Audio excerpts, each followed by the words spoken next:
Good morning, good afternoon, good evening, depending on what time you're viewing this podcast. This podcast series we call Race, Culture, and the Church. Race, Culture, and the Church. As I share each time we introduce ourselves, this podcast series began 1 week after the murder of George Floyd. And so I invite you to go back and peruse the library of podcasts on YouTube. And I know our wonderful AV person, Drew Escobar, will have that link up for you to go to. So please do take a peek and update yourselves on where we've been, and it'll give you a pretty good idea as to where we're going. But I am pleased. I'm absolutely pleased to have Director Dave Tamayo, Ward 6, covering Ward 6 for SMUD, Sacramento Municipal Utility District, to be here today. Thank you, Director, for being here. Well, thank you very much for inviting me. It's a pleasure, and it seems like a fun thing to do too. It's long overdue. It just seems like there's a long list of folks that I would like to have in this space and to really just get to know the person. As I like to say, you can't have that second conversation until you have the first. And I'm not saying that the second one will be more intense, but after we have the first conversation, at least we get to know one another, and then we have context and setting with which to go deeper. Not that we won't go deep. As I shared, race, culture, and church is where we like to go. So I'm pretty confident we'll hit 2 out of the 3, if not all 3. But as I was doing research, I won't even blame it on my Cracker Jack team, which is usually me. Anything that's in error, it's SMUD's fault, because I just scraped it right off the internet, and it says that Director was elected to the SMUD board in 2014. So if my math is right, that's 9 years. Yeah, that's when I was first elected. So I actually started about 8 years ago. Okay, it includes Meadowview, Oak Park, Parkway, Airport, and Valley High. That's quite an eclectic group. I'd like to talk about that in a bit. You've lived in the Fruit Ridge Manor neighborhood, if my math is correct, 34 years. Yep. 34 years. You've had to have seen a lot of transformation in that time. What's from 1989 to 2023? What was life like? What were things like in 1989 versus now? Or maybe it's all the same. Well, it's certainly not all the same. From a neighborhood perspective, there's been it seems like there's been quite a transition in the makeup of my neighborhood. I think it's very much a working class neighborhood, and it was back then as well. But I think that the ethnic composition has changed somewhat. Now there's a lot more people, a lot of Cantonese speakers and a lot of Spanish speakers, and wow. I don't think that was really quite the case back then. It had been transitioning for quite a while, and now that's one of the changes. The other is, that neighborhood has kind of gone up and down a little bit. It's always been solidly decent place to live, nothing fancy, but sometimes we see an upswing in the number of sort of absentee landlords that aren't necessarily taking that great care of their property. In more recent years now, it seems as though we're getting more folks that are moving in sort of into starter homes. It's still relatively affordable compared to places that are in the up and coming, like Oak Park and like Tahoe Park, that are now getting sort of priced out of a lot of people's price range. So it's interesting. The pressures, the housing pressures for the Sacramento area, it's affecting every zip code. So it just depends where you can find your space, your affordability space. I'm not surprised. The schools and what have you seen you say it's a working class neighborhood. Has it been a place where this is a nice place to raise a family? The schools, the the vibrancy of the community. Well, one thing I have noticed in recent years, you see a lot more people walking around in the neighborhood. It's always a good I sign. think it's actually a couple of changes that actually made a big difference was um, back in the mid 2000s. I helped put together a deal where the city installed a park on the school grounds. It's a little tot lot. Before that, we didn't have a park at all. And then Council Member McCarty got funding to take over a private swim club, and now there's an actual full-blown city park with some nice amenities, and it really gets a lot of use. You see people walking there, people from the neighborhood are just enjoying having that space. One thing I have noticed about the school is that this is an issue, I think, with the school district in general. A lot of folks who go to that school, they're not from the neighborhood because a lot of kids from the neighborhood may choose to go somewhere else. And, that's not necessarily a bad thing. There's so many choices at Sac City schools, but the school itself is not particularly neighborhood centered. And I think see. that's the case with many schools I see. In our areas. You were mentioning about the tot lot there. I was looking at your pretty extensive list of accomplishments. Again, been in the Fruit Ridge Manor neighborhood of South Sacramento since '89, led efforts to establish science programs and gardens in the local schools, co-founded his neighborhood association. That's a heavy lift. Successfully advocated for public parks, affordable housing, urban infill, successful efforts to bring that tot lot to the Fruit Ridge Manor and to adopt the sewer district infill development ordinance.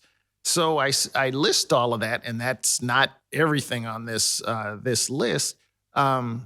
But you hold a bachelor's degree from Cal Berkeley in zoology and a master's in entomology and nematology. What is nematology?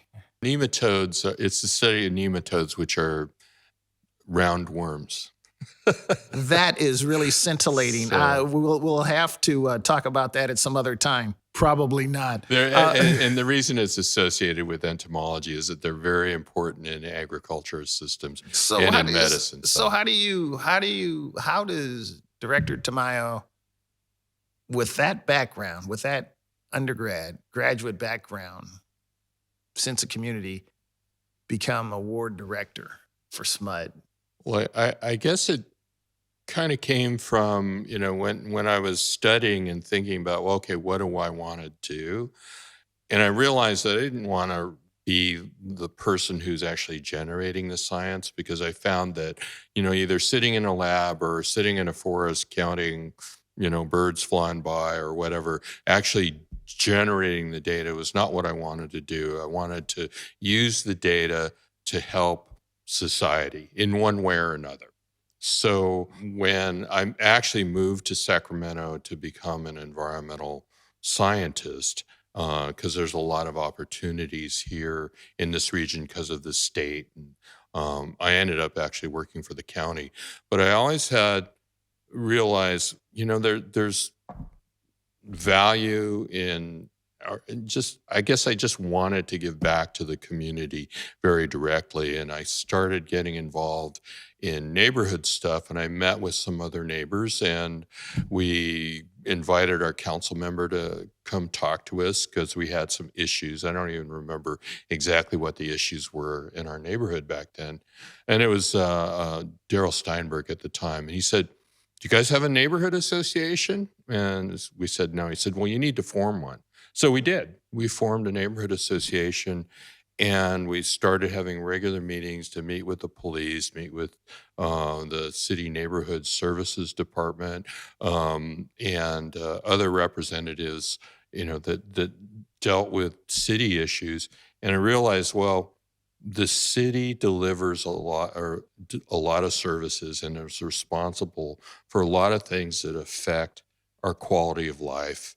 And so I just started getting more interested in sort of broader issues, and networking with other neighborhood leaders and other civic leaders just to actually just so that our neighborhood would have more influence. And some of the issues, you can't really just deal with it on a neighborhood by neighborhood issue. It's like, Mhm. what's the overall policy of the city? And for And most people, it would end there, but not for you, because at some point you stepped into a opportunity situation and ran and won the position of ward director. Were you the last man standing, so to speak, or why? Well, I guess, I had done a lot of different things, sort of city and county boards and commissions, things like that. Because, once you're involved in trying to affect local policies, you realize, okay, if you're sitting at the table, if you're one of the decision makers, that's a very powerful position to be in. And it makes a difference who's there. So I got it into my head that, maybe I ought to run for office at one point. So I actually ran for city council back in 2002, but had to drop out for just family reasons. Sure. But there was a very good opportunity to run for the SMUD board. And the SMUD board's a really good fit for me. As I mentioned, I'm an environmental scientist, and I had come to realize in recent decade that climate change is our biggest environmental issue. It sort of overshadows everything. And if we don't solve that, we're in big trouble. And I knew that SMUD was a leader in that, and that there were opportunities to make sure it continued and maybe improved on its leadership position. And then also, I always want to make sure that public agencies try to look after folks in, actually less affluent neighborhoods, disadvantaged neighborhoods, even. So, and I felt that, well, what else can we do? What could SMUD do to, help better people's lives and make sure we're not leaving people behind? So there was an opportunity when my predecessor announced that he wasn't going to run for reelection. He had served there for 16 years. It was Larry Carr. Okay. It started getting interested in the SMUD board and was keeping in contact with him. And I pretty much knew that he wasn't going to run again. And when he announced it publicly, I just started running right then. I had made enough contacts over the years, and I knew that you had to work really hard to get elected. So I just hit the ground running. It was about a year and a half before the election. So One of the things I caution folks that kind of like the dog that chase after the car, and maybe has a hubcap in its teeth at the end when the car stops, is the office and the role of a SMUD director what you expected? I'd say more or less, yes. Actually, it's actually more rewarding than I expected. And How so? Well, because SMUD has the personality, if you will, of SMUD, of our board, of our leadership, and really the whole culture of the organization is really getting. It just seems like we're very solidly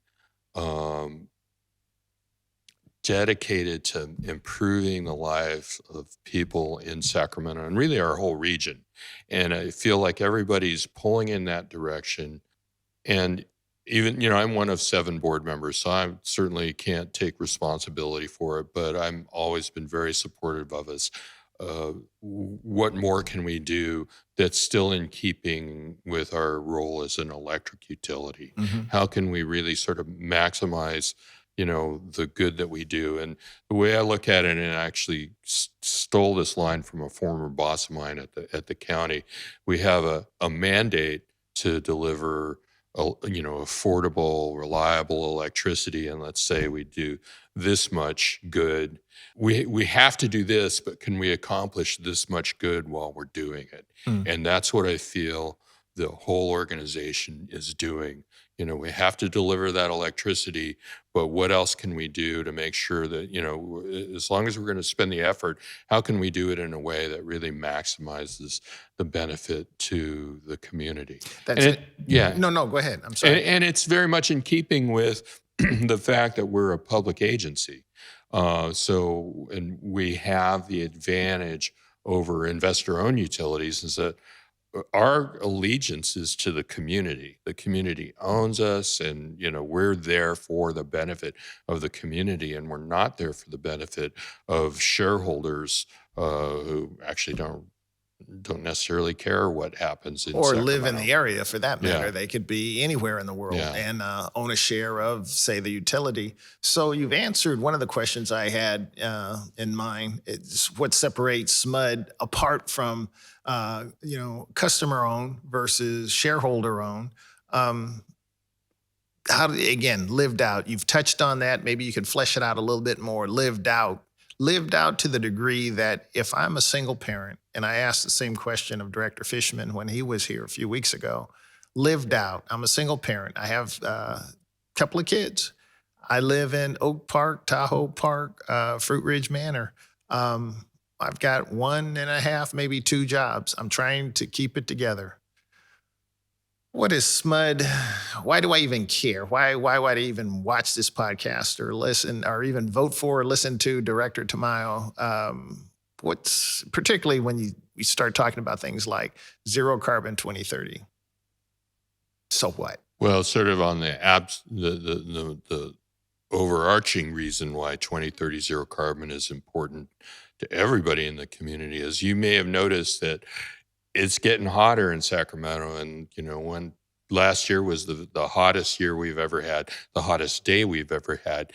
In certain housing situations in certain neighborhoods, that's becoming almost unlivable.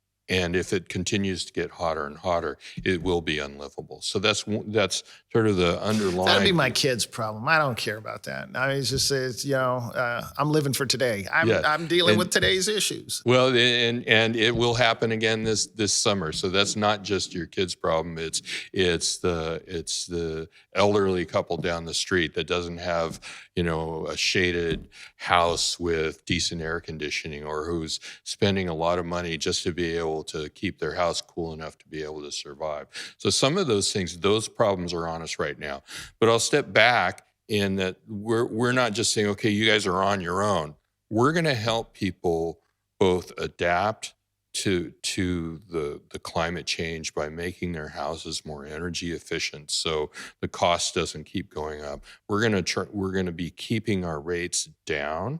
We're going to be making it so that more and more people have access to our programs, such as helping people electrify their homes so that they're not breathing the toxic fumes from their electric range, so that more people have access to electric vehicles, charging systems, more people have access to affordable electric vehicles.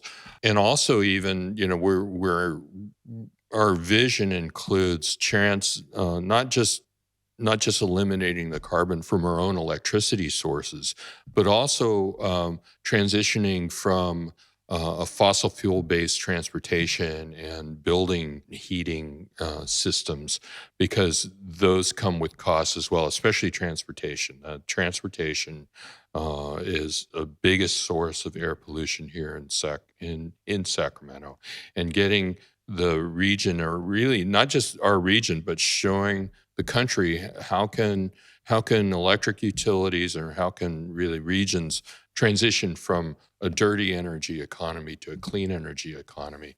And not only are we getting environmental benefits out of it, but it's going to change in the workforce. So we need people who know how to install chargers, who know how to service electric vehicles, who know how to figure out how to manufacture those things. And we're trying to make it so that Sacramento, we're trying to take advantage of the fact that our electric utility is forward-leaning.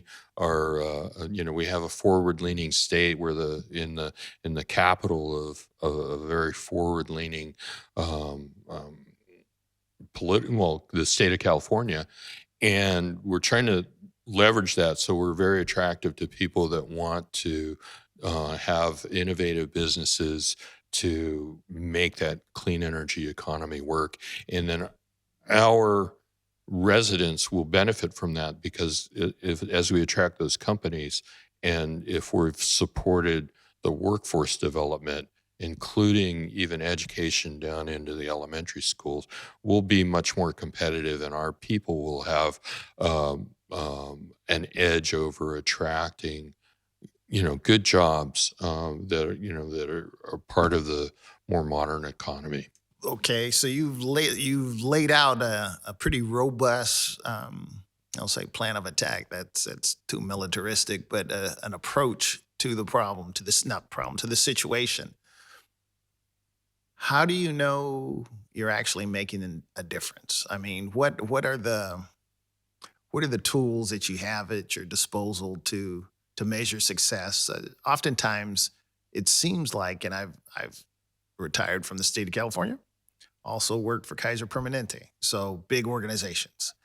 A lot of times we do stuff, and we do stuff on such a broad scale, a lot of tentacles in a lot of areas, but then to actually measure success and not just get caught up in, well, we did that last year, so let's do it next year, but actually measuring success. What are those, if you, maybe it's too soon, what are those touch points that, if they're not in place, they should be in place to measure, yeah, we're doing what we're supposed to be doing? How will you know when you win, whatever a win is?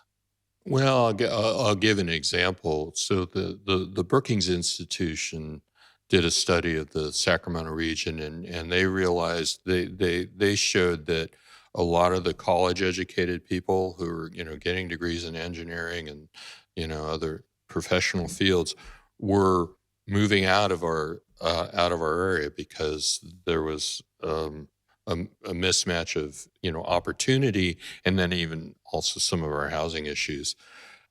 One measure of success, and it won't just be SMUD success. One measure of success will be less of a loss of talent, less brain drain from people who have gotten prepared for a really good career but go somewhere else to follow that career. So if we're successful, that will change, and more people who graduate from Sac State or UC Davis will be staying here in our region and contributing to new companies that are attracted here. So that's one measure. We do pay attention to the demographics of the region. Or who are we hiring? Where are the jobs coming from? So a lot of it's about workforce development. So we want to, and it's not just about people that are going to be ready, that are going to work for us. We're a fair-sized employer. We have about 2,300 employees, but certainly we're not going to be employing everybody. But if somebody's ready to work for us, they're probably ready to work anywhere. Hmm. So that's what we're wanting to do. We want to make sure that there's much more opportunities for people to stay here and build a really good life here. In the little bit of time I've already gotten the high sign that it's time for me to wrap up. What's next? What's next for SMUD? You said I'm only one of seven. That's a pretty good number. You have 1/7 of the authority to help shape the direction of a publicly owned utility for the 20th, 21st size community in the country.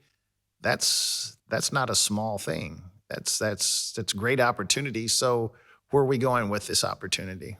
Well, a couple of things. We've got some real challenges, both as a utility and as the state, to make sure that we have reliable electricity. That's a question that I get all the time. So we want to make sure we've continued to maintain our ability to deliver the electricity that we need. So, I mentioned we're transitioning to a clean energy economy.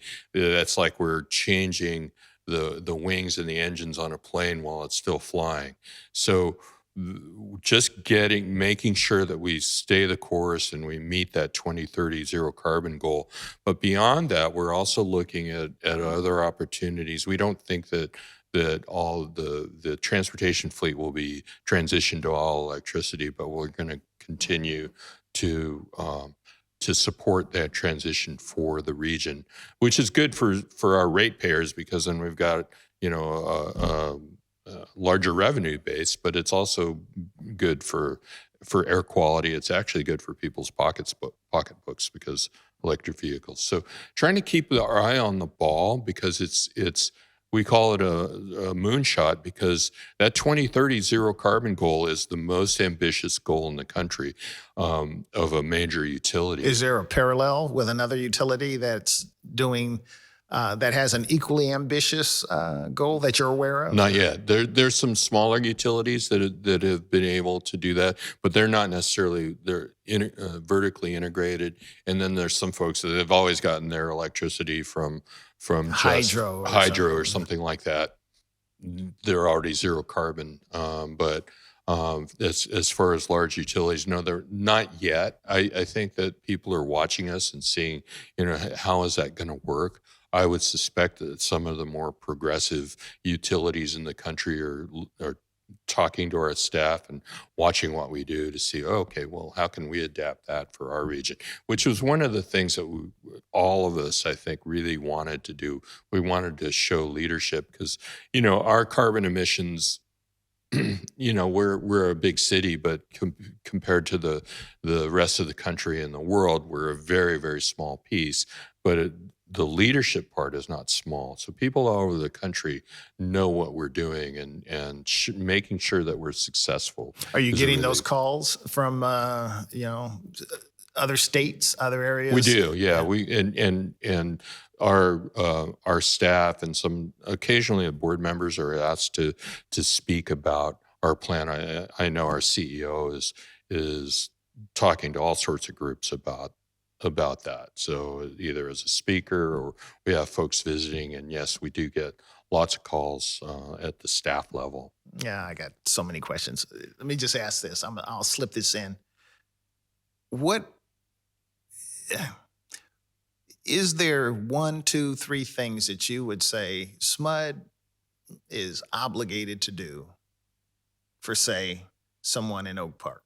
We're obligated to make sure our electricity is reliable, because we can't have our, people need electricity to keep to do their business, to study, to keep their home either warm enough or cool enough. So that's actually job number one. The other is we're making sure that we're continue to invest in disadvantaged communities, so that we could just have sort of a blanket, okay, we're just going to do rebates for this, and this, and some people would be able to take advantage of that, and other people wouldn't be able to. So we're looking for ways to help more disadvantaged neighbors, residents of our area, improve their quality of life and to reduce the amount of carbon. So that's where we're focusing. It's not that we're abandoning on all of our other programs, sure, but we really have a robust effort to figure out how to, and it's not just like these isolated programs. In everything that we're doing, how we do business, who we purchase things from, who we hire, what kinds of activities are we supporting in the community? So we're focusing those things so that communities that have been left behind in the past are given more of a hand up. So that's one of the second jobs. And then third is trying to keep our costs reasonable. So there's plenty of things that we could do that would cost a lot of money and would make our rates go up so that they weren't sustainable. We're trying to make it so that people can continue to afford to use the electricity that they need. So we do always have to keep our costs down. So I like that. I guess if I were putting in that in part of the SMUD marketing team, I guess that would be stability, equity, and affordability. Those would be 3 great things to strive for. And again, but I go back to what gets measured gets done. So at some point there needs to be an accounting. A real accounting, not just, okay, well, we tend to measure success by how much money was given out or how much, what real tangible benefits have been achieved with all of our endeavors that actually moves the needle, the societal needle, the communal needle, to move past just numbers to lives, to community. It's one of those things that you know it when you see it. Well, I will say, so one thing that ever since I've been on the board, we pay a lot of attention to is what is the energy burden in the community? How many people actually can't even afford the electricity that they're using? So that's actually a number that we want to keep driving down, is the energy burden on the most disadvantaged people in the community. Because if they can't afford the electricity, then what are they foregoing to be able to keep those lights on? So we want to keep driving that down. And I've asked actually recently if we did this particular program, let's say if we raised our subsidy for rooftop solar to what it used to be, what would be the effect of that on how many people would go from being able to afford it? And there's some metrics that we have of what's considered to be affordable. I can't remember the exact number, but it's like less than a certain percentage of your income. How many more people would be driven to not being able to so that they're paying more than that? And conversely, it's like, well, can we make these other choices that drive that down? So that's actually a very concrete thing, and we really pay a lot of attention to that. So, well, Director, I appreciate your time entering into this space, answering the questions in a very forthright manner. I look forward to the next opportunity. I'm assuming you're running for re-election?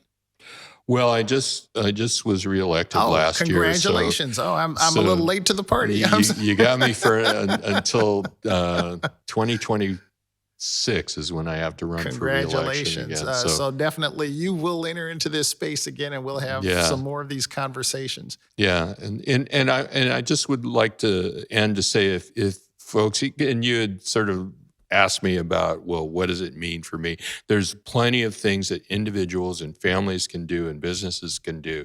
And we have a lot of resources on our website at smud.org to find out how you can participate in not just reducing carbon, but using your energy more efficiently and driving your own energy burden down. So we've got lots of resources. We have people that will come out and help you very specifically with your home on what can I do to save myself money, and how can SMUD help me do that. Again, thank you, Director Tamayo. Thank you so much, and we look forward to the next time. Great. Thank you very much. I'm looking forward to it as well.